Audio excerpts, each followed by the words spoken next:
O'qish texnikasi. Menga kelgan savollarning ko'pi shu bo'yicha. O'zingiz biologiyada o'qish texnikasi bo'yicha foydalanadigan usulni menga o'rgating deyishadi. Men o'zimni usulimni o'rgatolmayman. Nimaga deganda, menga tushgan usullar boshqa odamlarga tushmaydi. Shuning uchun sizlarga yaxshigina tavsiya beraman. Men hozir sizga o'rgatgan usul yordamida o'zingiz usulingizni toping. Har bir shaxs uchun bu usullar individual. 4 ta asosiy nima deydi, yodlash usuli bor. Mana shu 4 ta asosiydan qaysi birlaridir kimlargadir tushadi, kimlargadir esa unchalik emas. Buni aniqlash uchun 4 ta qiyinchilik darajasi bir xil mavzu olasiz.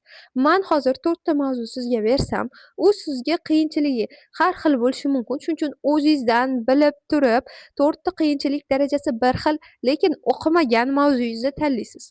Va mana shulardan birinchisini o'qib, bitta o'qishingizda flomasterda hamma kerakli joyini belgilab, qaytib o'qimaysiz. Shunchaki o'sha flomasterda belgilagan joylaringizga qarab, ustozdek gapirib tushuntirib berasiz.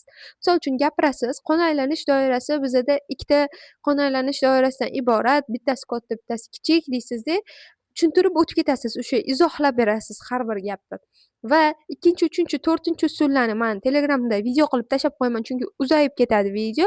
Va shularni to'rttasini qilib test yechasiz. Testingizni to'g'ri javoblarni foiz qilasiz.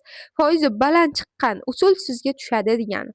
Men bu usullardan to'rttasidan qaysi birini foydalanaman, qaysi joyga tushadi, qaysi joyga tushmaydi, kimga qaysi usul bo'lgan bo'lsa, o'sha qanaqa yordam beradi, shuni sizlarga keyingi videoda tushuntirib o'taman va o'zingizga mos tushgan usulni kommentariyada yozib qoldirasiz. Keyingi videolarda ko'rishguncha xayr.